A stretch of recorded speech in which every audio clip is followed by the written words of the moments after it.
Chapter 8. Pain unto Death. All in all, time travel is a highly unusual occurrence. I literally watched myself transforming from the same material as a memory and into solid flesh. I knew exactly where I was, though the trees in the orchard appeared younger, and the burrow looked quite shabby. I automatically moved toward the cover of trees, though I knew that they could not see me while my body was still taking form. I could hear the sound of an infant crying and realized, with a great sense of the surreal, that it was my mother. My mother is a tiny baby. I was tempted to try to catch a glimpse of her, but I needed to get out of sight of the burrow before I became fully flesh and blood again. I glanced down at myself and felt a wave of gratitude that my clothes, shoes, and wand stayed with me. It was one of the benefits of traveling through time with a physical body. Some of the others required being naked upon arrival. I felt inordinately cheerful as I walked beyond the boundaries of the burrow's wards, becoming fleshier and less silver with every step. By the time I made it to the country lane, I could feel the breeze on my face. And now I thought, time to find Pettigrew. It had been quite simple to cajole whatever information I had needed out of Sirius Black. All I'd had to do was ask a few pointed questions, but not too pointed. Sirius was no one's fool. Make appropriate sounds of agreement. Pettigrew was such an arse. And then say something along the lines of, was he hiding near you? Or was he hiding? This is not to say that Pettigrew, or Wormtail, as the others called him, was not one of the primary villains in Dad's stories. I was not just trying to trick Sirius into giving me decades-old information. I ranked Pettigrew right up with Voldemort. I decided to walk a little way down the road before I disapparated. The landscape was so familiar, and yet strangely altered. Even the mountains seemed slightly different, though I realized that was illogical. Unless the mountain was, in actuality, the largest and slowest-moving giant in the world, it would not have changed much in a few decades. "Happy Halloween," someone called in a Johnny tone. I looked around. A small family sat on a picnic blanket a little way off the road. They were dressed in outlandish costumes. Even the baby was dressed in a scaly purple outfit and had a large horn stuck on her forehead. The man, who had a cloud of hair that stuck out like a dandelion, was dressed as a giant eye. "Happy Halloween," I said politely, despite the fact that it was 2 days early. "Don't come any closer," said the woman. She had her wand out. "Be kind to strangers. They may be Merlin, Zella," the man said absently. "Or Death Eaters," the woman said serenely. I was a bit taken aback, but I nodded to them and continued on my way. I did not want to engage them in discussion, though it was a bit odd to see witches and wizards so willing to attack each other. It seemed like a nice couple, though, and they were probably just protecting their baby. But still, I waited until I was around the corner and out of sight before I disapparated. Peter Pettigrew lived in a small cottage in Devonshire. It was not actually his. The Order of the Phoenix had provided the traitorous asshole with it. Actually, Grandad Potter and Sirius had helped fund it, a fact that filled me with disgust. Not for Grandad and Sirius, but for Wormtail, who betrayed them and took their money while doing it. I hoped that he would be difficult about it. Let me just say that I love blood wards. Once Sirius had told me what sort of protection Wormtail had, I'd felt this immense sense of relief. I'm not bad at breaking wards and curses. Uncle Bill had seen to that. He taught all of us how to do it safely. But breaking a ward can generally send a great big warning to those who are monitoring it. The last thing I wanted was the Order of the Phoenix to interrupt. But with blood wards, because I had Grandad Potter's blood running through my veins, I could just walk through them as if they weren't even there, as he'd been keyed into it. I did so, unable to stop a smile. I was a little surprised at the state of the cottage. I hadn't really considered it before, but if pressed, I would have guessed that Wormtail had lived in squalor. He seemed like the type to be slovenly, but there was hardly anything in it at all except boxes, a bed, and a decently maintained sofa. Wormtail lay on it, staring at the ceiling. "Hi, Wormtail," I said pleasantly. He jumped up and squeaked, which reminded me to cast the charm that would force him to stay in his human shape. His watery eyes widened at that. "J.J. James," he said, "what are you doing here? Shouldn't you be with Lily and Harry?" "Don't," I said. I sent a little stinging hex at him, and he screamed and cowered before it even hit him. You don't get to pretend like you haven't sold them out to Voldemort, you pathetic piece of shit. I didn't, he said. I didn't. James, it's Lupin that's the traitor, remember? In honor of my mom, who had been great friends with Remus Lupin's wife, who had died at the hands of Wormtail, I cast the bat bogey hex at him. I waited patiently while bats flew out of his nostrils, and he jumped around, waving his hands. Tell me where the Potters live. But he was obviously confused, and I had no desire to enlighten him. Just tell me where they live. He gaped at me. Why would I need to tell you where you live? Just give me the fucking address, I said. I slashed his legs with 2 cutting curses, just to let him know that I meant business. I will keep hurting you. When he didn't answer for several seconds, I hit him with a bludgeoning hex that knocked him off his feet.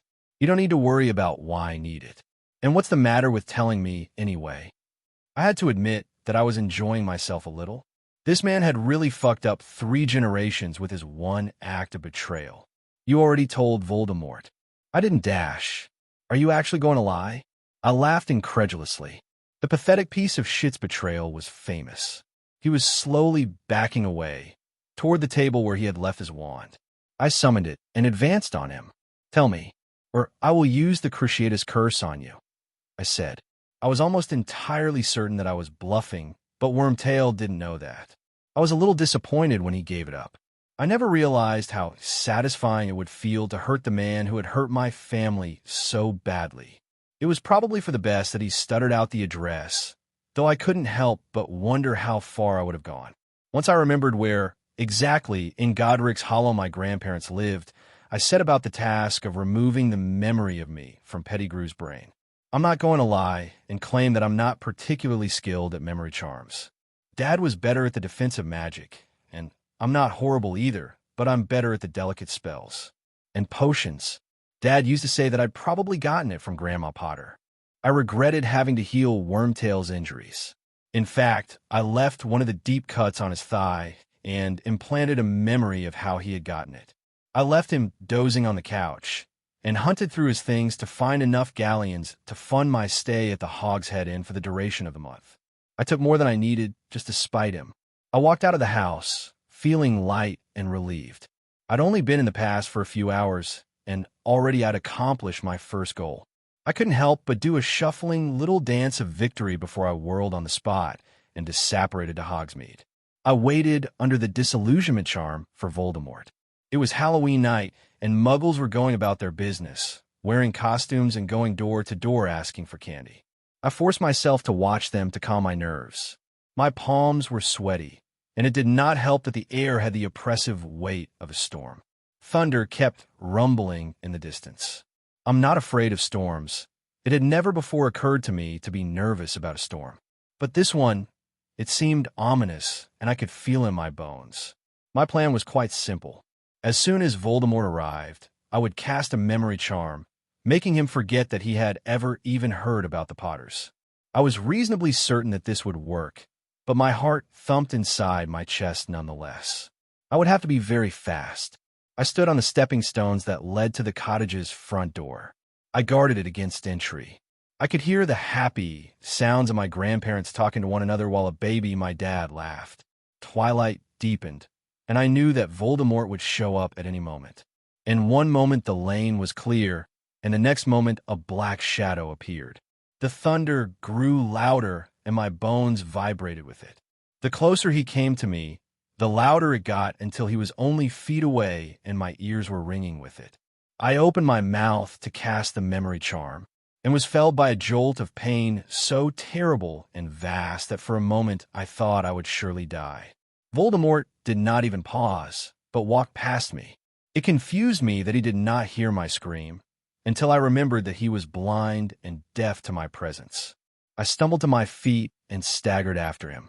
Every inch of my body ached, and little bursts of pain erupted on the surface of my skin. He opened the door. I was 2 feet behind him when Granddad came running out. I desperately raised my wand again and tried to stun him, and while I was pinned to the floor, Voldemort killed him. I tasted blood in my mouth and realized that I had bitten my tongue. Voldemort climbed the stairs, and I half walked, half crawled after him. Doom pressed down on me. I knew what this pain meant, I was breaking one of the laws. Maybe it's just Granddad that can't be saved, I thought desperately. I held onto the wall and went as fast as I could. Maybe I can still save Grandma. I could hear her frantically trying to create a barrier. Accio, Grandma's wand! I shouted. It zoomed toward me just as Voldemort forced his way through. He didn't notice either the wand or my shout. Not Harry, not Harry, not Harry. Grandma begged. The air seemed thick and oppressive, and every step hurt like hell. I have to try. I can't give up. I have to try. I tried to toss her wand to her while she pleaded, but was frozen by pain so intense that I thought I would surely die. I was up against the wall, pinned there by fate's displeasure in my attempted interference. I tried once more. I attempted to push myself off the wall, to tackle Voldemort, to do something, anything but the law or laws I was attempting to break held me fast. It hurt worse than all the physical pain in the world to watch the green light flare, and Grandma Potter fell to the floor. No, no, no, I said. But Voldemort could not hear, so I had to watch as he sent the curse at Dad. I watched it rebound. The roof blew up with great force, and moonlight illuminated the room. I watched his body fold in on itself and turn into a malevolent cloud of pure evil. As soon as it happened, I was released. I fell to the floor, shaking and retching while Dad cried in his cot. I had failed. Voldemort's incorporeal body whirled and swirled in confusion before it slowly, steadily began to rise. Dad's head was gashed open and it bled freely. I took the disillusionment charm off myself, and for a moment, just a moment, I thought that Voldemort had noticed me. But the shade continued to flee. I picked Dad up. "I'm sorry, Dad," I whispered. "I'm so sorry." My mood steadily darkened, and I had not thought this possible as the night wore on. More and more people were celebrating, and the Hogshead was loud and raucous. It infuriated me that they were so insensitive. Here they were, drinking to the boy who lived, my dad, and they didn't seem to care that his parents had just been murdered. I couldn't get the image out of my head. Dad, crying in his cot, his forehead gashed open, and my grandparents dead. And me, pinned to the wall like a freaking portrait and completely useless. Maybe I just should have taken the curse for him, I thought darkly. This was after nearly a bottle of fire whiskey and the bartender. I realized with a jolt that it was Albus Dumbledore's brother was giving me wary looks. I suppose I looked out of place. I was the only one, apparently, that didn't think that a double murder was cause to freaking rejoice. I felt like James when I continued pouring the strong alcohol down my throat. The one way that I could save him, I thought. I came back in time to do one damn thing, and I couldn't even do it. I glared up at the ceiling, as if it was where the universe, fate, and the freaking laws of time travel congregated. Apparently, the prophecy could never have been the anvil around Neville Longbottom's neck. I felt cheated on behalf of my dad. The prophecy had been made before he'd even been born, and it had always been attached to him. The more I drank, the angrier I got. "He's really gone."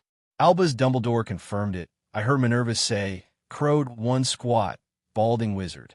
"Just can't believe it," his friend said just as loudly. "I've never been happier, Dash. 2 people were just murdered." I roared. I was on my feet, wand in hand. I was almost beyond furious at this point. If the tall one wearing pajamas hadn't spoken up, I might have hecked someone. "Sorry, mate." He held up his hands. "I know. It's just Dash. It's just nothing," I said. The bar had quieted, but I didn't care. 2 people were murdered, and Harry Potter isn't even 2 years old, and he's an orphan, and now he's got a prophecy hanging over him, and all you people even care about is the fact that you're free. But it's a freaking high price to pay, and I'll bet you're pretty glad that it wasn't your family that got screwed, right? "Listen, you," the balding man said angrily. "Obviously, you've been living under a rock for the last 11 years, but you know who being gone is good news for everyone." I snorted. I glanced around at the crowd. 2 blonde women stared at me thoughtfully. A dark, silent man eyed me with an intensity that made me suddenly uncomfortable, so I took another pull of my drink. "Yeah, it's pretty great news, all right," I forged onward. "Meanwhile, a baby is now a marked man, just because he happened to be born in the wrong place at the wrong time. The chosen one with the power to vanquish the Dark Lord approaches, born to those who have thrice defied him, born as the seventh month dies, and the Dark Lord will mark him as his equal, but he will have power that the Dark Lord knows not. I stopped myself then. I wasn't nearly drunk enough to give away the bits about the time travel. And that power? It's pretty freaking terrible. A terrible freaking power. Everyone was silent. I stumbled away from them, toward the men's restroom. It was sort of hard to walk, like I'd had the jelly legs curse placed on me, and just as I was about to enter, I knocked into someone. Sorry, I mumbled. Something punched me in the back, and the world went dark. I blinked and saw two people staring intently at me. I knew exactly who they were. I'd seen their portraits often enough. I'd been named for them. They looked exceedingly confused. I started to laugh. Severus Snape waved the air in front of his face, looking disgusted. He's a drunkard, he said derisively. A drunkard that quoted the prophecy Albus Dumbledore said wearily, as if he had said it before. To a room full of people, Severus looked away. He looked a lot younger than his portrait, but I suppose that only made sense. I'd always thought he was pretty homely, what with his sallow skin and greasy hair, but he looked downright ugly just now. Then I remembered that the entire reason why he was a hero in the first place was because he loved Grandma Potter, and she had just died. My stomach twisted painfully as I saw her fall to the ground in front of the cot again. I tried to sit up, but I realized that I was held down with tight black ropes. It just keeps getting better, doesn't it? How did you know the prophecy? I stared at the both of them. In my defense, I probably wouldn't have told them anything, nor would I have shouted in the bar, if I hadn't been more than a little drunk.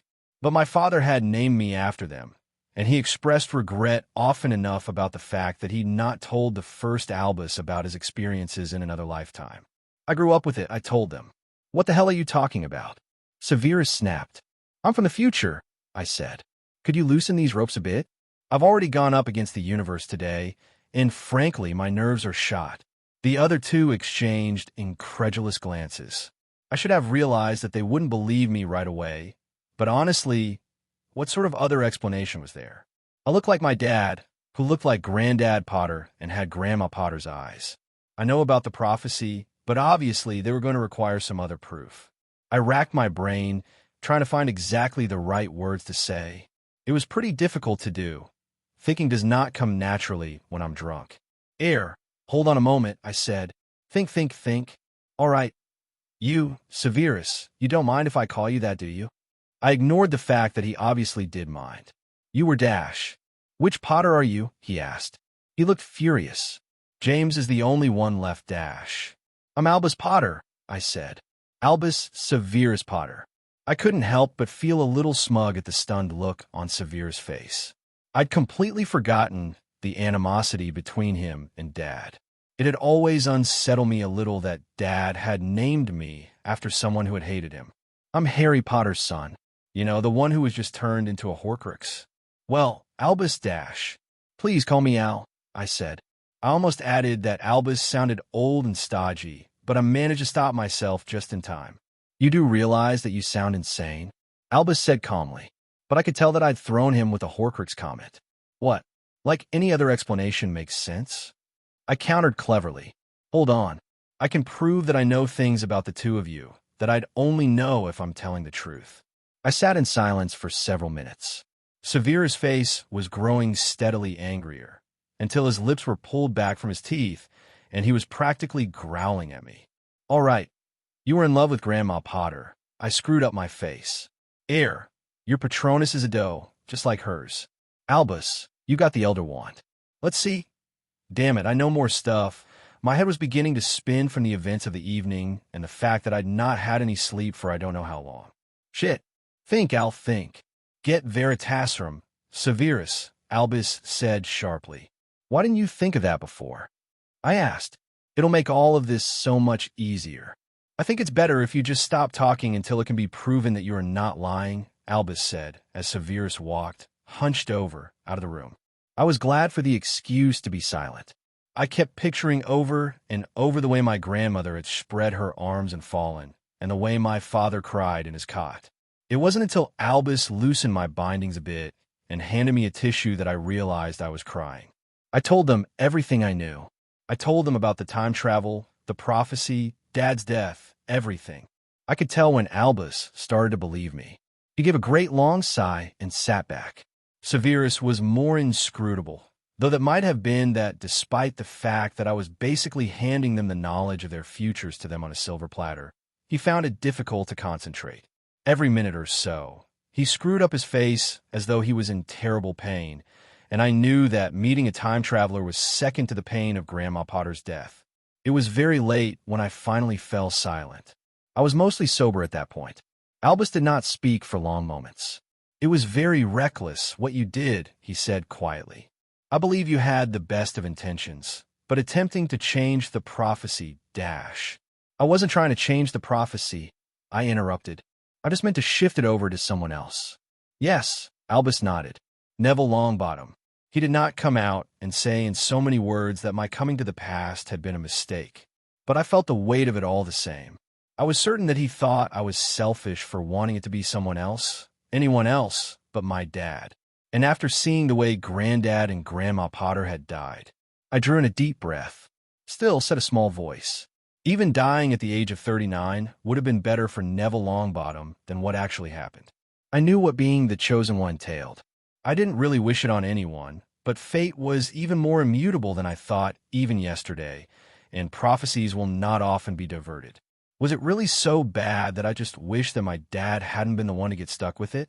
"You did change the prophecy," Albus said in a light, almost casual voice. "It now has the word terrible in it. Your father's power is no longer a plain old power, but a terrible one." I stared at him, completely bewildered. "That makes no sense," I pointed out. "I did not actually change anything. But I remember that moment when it seemed as though the black shade of Voldemort had seen me before it fled. Could that have caused the change?" "I wish," Albus said. "I wish that you had left the past alone. And I wish that I'd actually accomplished what I came to do," I said firmly. "Severus," he murmured, "go help Aberforth with tracing the others that were at the bar this evening. I think we are done here." He looked at me fully, and I felt the weight of his disappointment. I resented him for being able to do this to me. He simply didn't understand. But guilt built up inside me. "I judge it best if you stay here until you return to your own time," he said. I knew that he wasn't giving me a choice. "Meanwhile, we will do our best to prevent any disasters." "I wish," he said sternly, "that you had not told a crowded bar about the prophecy. It was a very long month." Author's note. Well, why don't we play a little game? See, every time that Al makes a jump in time, the past catches up to the future, which means that another lifetime passes by with Merlin's first changes. You guys should try to guess wherein BWP things directly affected by this first jump are mentioned.